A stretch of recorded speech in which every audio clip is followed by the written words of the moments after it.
Hi. So one thing I'm excited about working on getting going is soap. I'm gonna make some cold processed soap. So there is like a melt and pour that you get, and it's already pre-made, and you heat it up and you pour it into molds. But the soap I'm gonna be making today is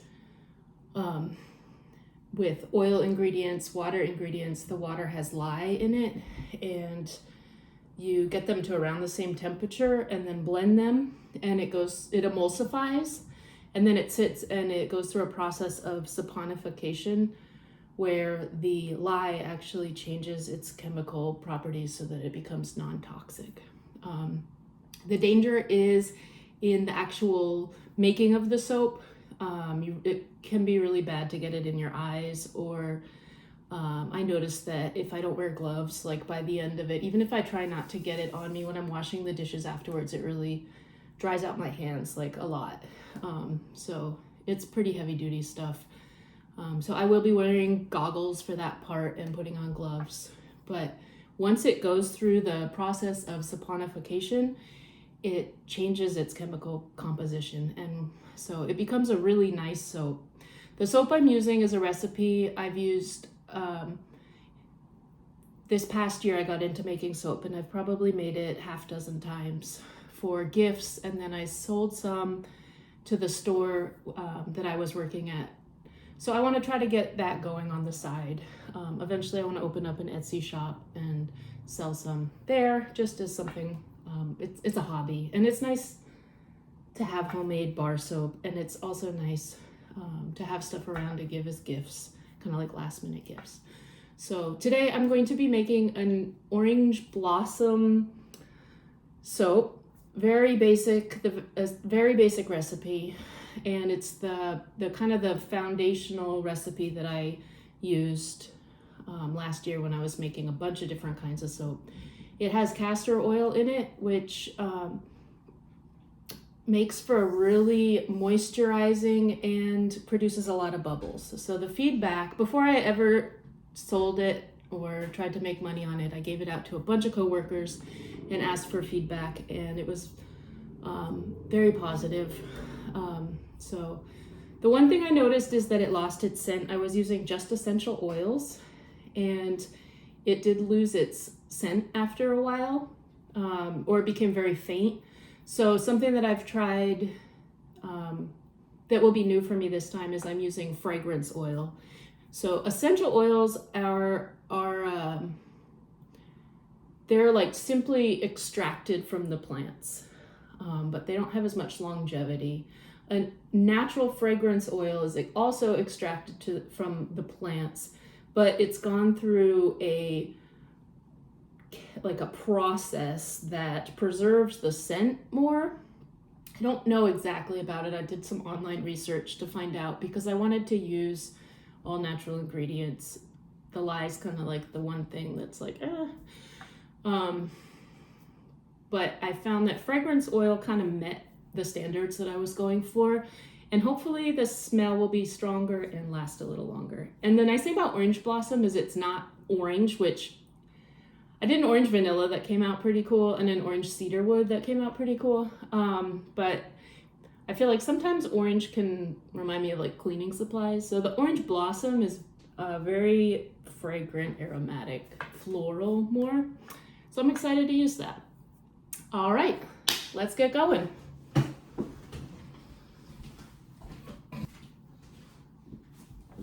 Okay, so I'm back. To measure out the ingredients, I like to use this scale. It's pretty straightforward. I got it off Amazon.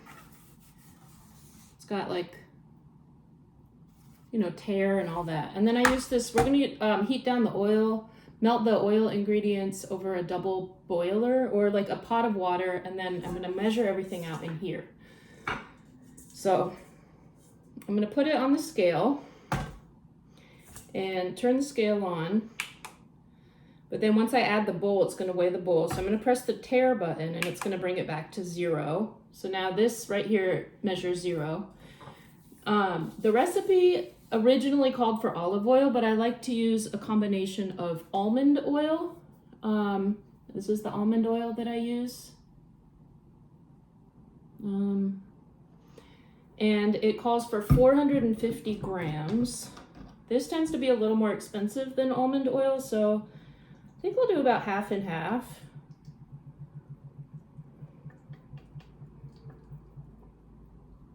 So 450, so like, well, I did a little more than half of the almond. It's okay. Sometimes I do all almond oil because it tends to have almost no smell at all. And so if I have kind of like a lightly scented soap, the olive oil can be a little heavy. Sometimes the olive oil, like when I've done like a rosemary, the olive oil goes well with that, or like some of the cedar soaps. But for something a little more floral, and this is just the olive oil that I get to cook with. So I'm gonna keep pouring this in until it gets to 450 grams. There's a little scale down here. 435, and kind of go slow towards the end because those last drops change it. There we go. We're at 450. That's our first oil ingredient, whatever combination of almond and olive. Now I'm going to do 180 grams of coconut oil, and I just get like a jar. Sometimes I buy it like bigger in bulk, but this is what I was working with now. So I want to get out 180 grams. Oh, so I got to push the tare button again. Now it's zeroed out. So it's back at 0. So I know that when I put this in here, it's 180.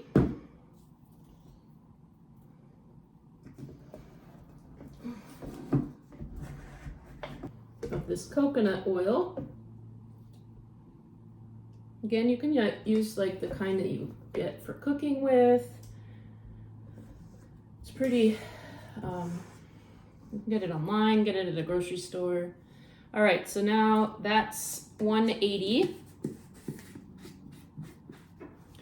And then we're gonna do 180, let me put the tare button again. Tear it out so it's back at 0.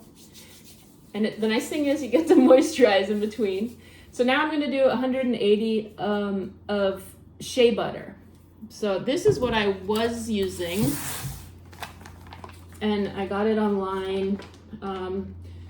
Really good quality shea butter. Can be kind of pricey, but this bulk, I can definitely get like multiple batches of soap with this, and I forget exactly how much, but it came out to be a good deal. But my son brought me back some shea butter when he came back from Ghana, so I'm going to use some of this, and we want to get up to 180. I might use a combination, just because this is kind of cool. So I tared my thing out to 0. I'm trying to get to 180.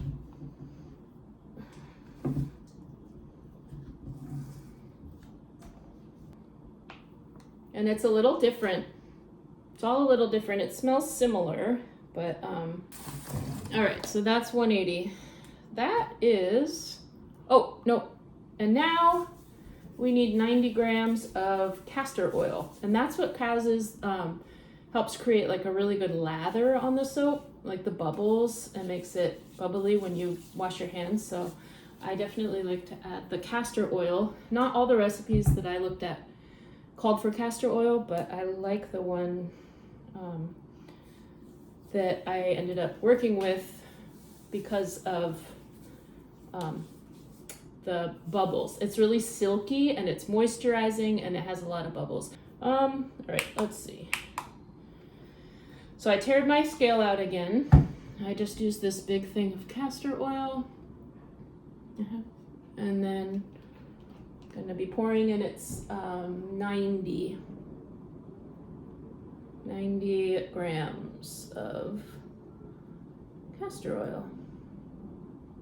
And I'll put the recipe in the description, or a link maybe, I'm not sure. I've never done that on YouTube, so it'll be new for me, but maybe I'll like write it out and show at the end or something.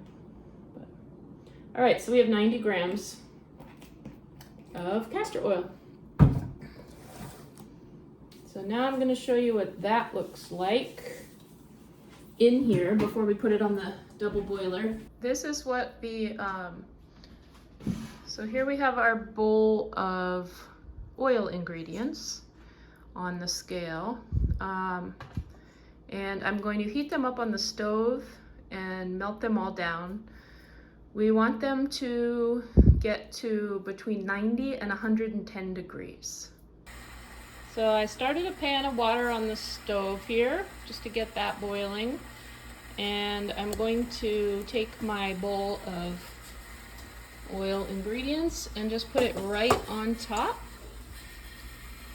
And I'll turn it down a little bit once the water's boiling, but that will heat it up without burning any of the oils, and then they can all blend together. While that's going, I'm going to work on the lye water. Okay, I'm putting on my gloves because I'm going to be working with the lye now. And that would be no fun to get directly on my skin or in my eyes. And I use this jar. It's specifically for the soap making that I do. It's I believe it's a 1/2 gallon mason jar. I've got my glasses too. And this is the lye, or it's sodium hydroxide is what it's also called. I got it online at Amazon. I do believe you might be able to get it at Walmart as well, but that's the product that I got. And it does have quite a few warnings on the back. But I'm familiar with them, and I will be careful with my gloves and my goggles. So I'm going to take 315 grams of water. I like to use spring water. Or distilled water for the soap, because tap water often has like chemicals and it just might change the composition a little bit. Okay, and I'm gonna do it the same way with the scale. And I'm gonna put this on there. Press the tare button and then pour until we get 315 grams of water. 313. So sometimes I'm not like exact, but I don't like to push it too far because, but it's never been an issue. Sometimes when I've gotten fancy with adding and playing around with the recipe and adding extra ingredients, like extra oils or lots of essential oil or something, then that's become an issue with the consistency of the soap where it doesn't harden as much. But a couple grams here and there, it seems like it doesn't make a big deal, just FYI. And then we need 122, trying to push the tare button. There we go, we tared it out, it's at 0. This is the tricky part. I've never had a problem pouring it directly, but you know, you just want to be careful, make sure none of it spills or the dust flies too much. And you want 122 grams.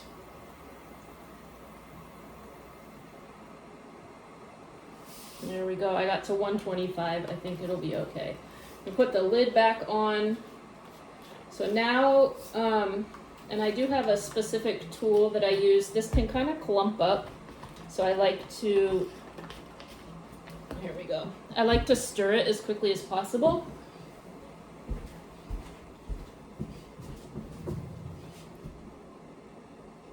Because it kind of clumps on the bottom. So I'm gonna take it off. And the other thing about this is that it heats up pretty quickly. Like it's,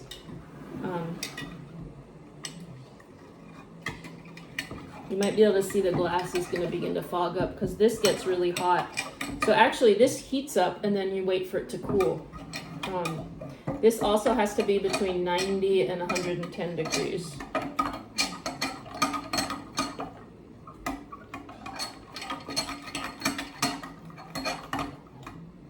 Once it's kind of blended, because I don't want to splash it around too much because this water is not really great. So I'm going to take this and stick it on the counter somewhere out of the way, and I will take its temp like in a couple minutes just to check the temp. But right now I'm gonna go check on my oil ingredients. Okay, so this, the water's boiling. You can see the steam coming out here. And the shea butter and things are starting to melt. I am gonna use a wooden spoon to kind of break them up and help them along and stir it. But this takes a while to get up to temp. We want it the same as the lye water, between 90 and 110. They both need to be in that range for the saponification process to happen.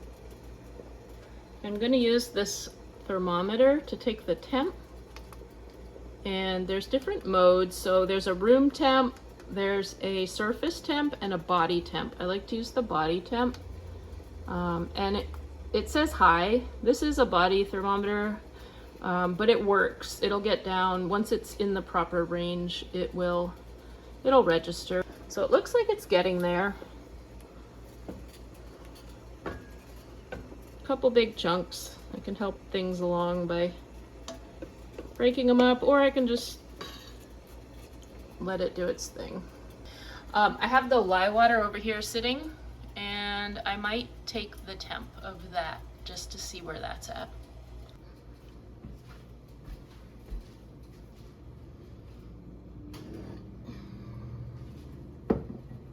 Again, I'm going to do the body temp, and that still says high, so I know that that needs to cool down too. So both of our oil ingredients and our water, lye water, are too hot right now, so it's just kind of a matter of letting things cool down. This has almost melted. There's that one big chunk left, and I've turned it down to kind of like a medium temp because I think it's registering high, so I know that it's gonna melt this eventually. I don't want it to get too hot. It's kind of an art to get them coordinated so that they are both in the same range at the same time. I know my lye water's hot, I know this is hot. This is almost to the point where I can take it off the burner. Just that little stubborn chunk there.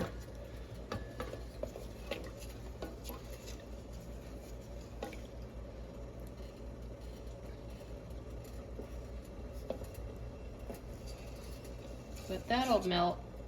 That's almost there. So I'm gonna turn it off and kind of let it do its thing. I will probably also take this whole bowl off the heat source.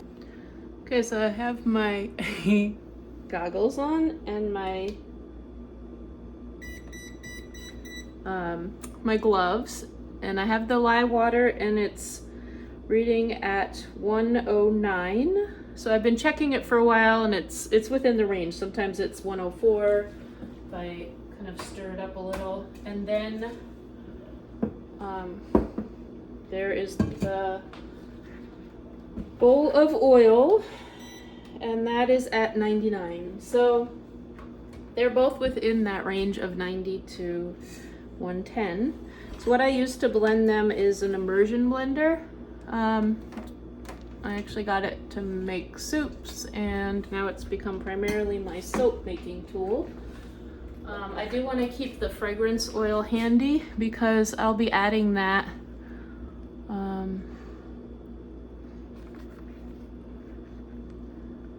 I don't know if it, there we go. I'll be adding that as these blend together.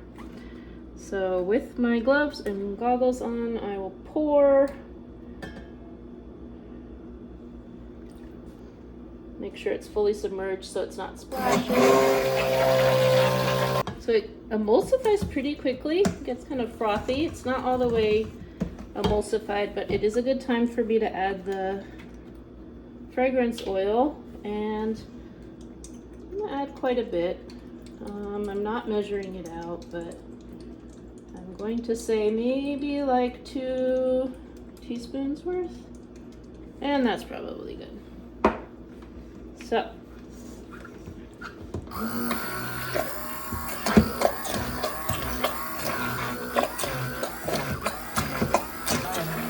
gonna add a little more because want some nice smelling soap.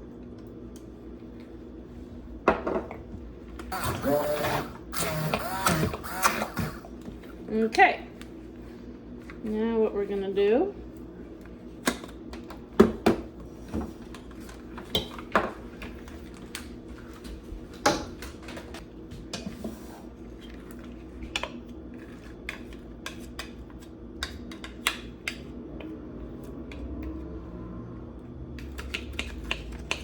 so this seems a little thicker than I usually do, but we're gonna see how it turns out.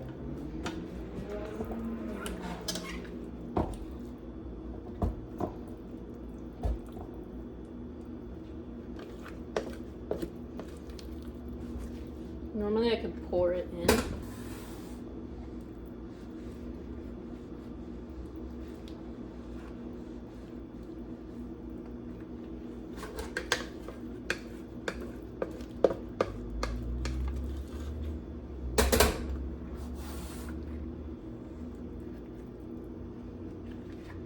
So at this point I kind of like to play around with the top a little bit and like do some patterns. First I might try to like even it out, but once it takes about 24 hours for it to set, and then once it's set, I'll slice it up in this box, pan, whatever, makes about 10 bars of soap, 10 and a half. So I like to kind of do like a little pattern, a little frothy pattern. Sometimes I'll put oats on top, or like lavender buds, calendula flowers. I've done cedar, like little bits of cedar. Let that harden, and tomorrow we'll slice it up and see how it looks. It's hard to stop playing with it, but I think that's a good point. All right. Hi. So it's the next day, and this is the exciting part where it's time to slice up the soap. So the soap has been hardening. It's kind of like a solid block, and it's in this bamboo and silicone mold that we're gonna take out of here. And then this is what it's gonna be sliced up in. So you lay it down in there and then you kind of just slice it.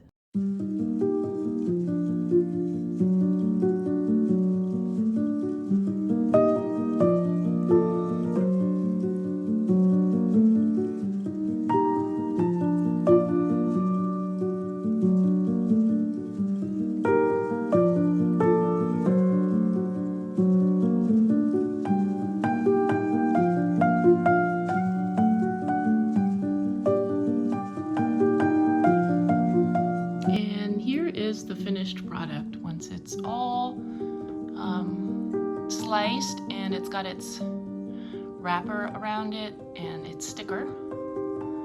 That's my soap company that I'm slowly getting going. So yeah, as you can see, it's not too difficult of a project and it comes out nice. It makes 10 bars of soap and there's like half of one left over. This little guy over here.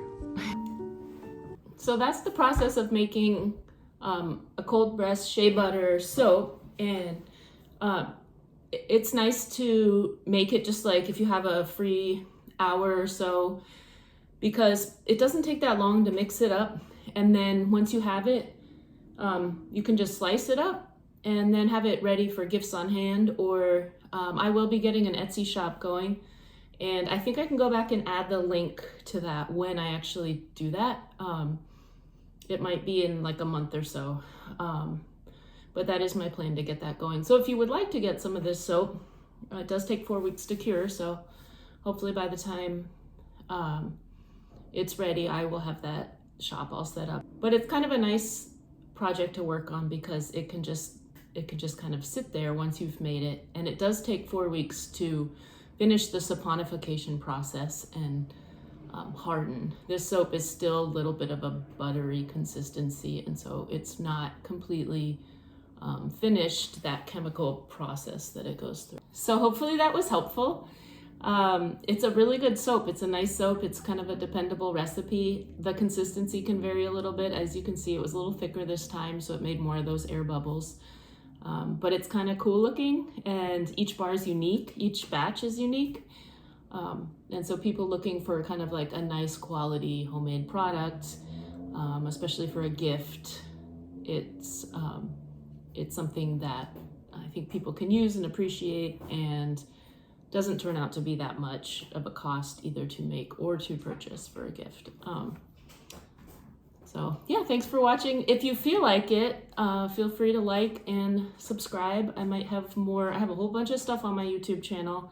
A lot of it's about my van and my just journey in life. I do plan on putting occasional recipes, crafts. I do a lot of crafts, crocheting, and I'll probably be making some fire cider again because it's the season, maybe some elderberry syrup, and some lotion. It's the time of year to make some lotion. So I will be making videos when I do those things. And so subscribe if you'd like to see more of the content. And have a great day. Thank you for watching this.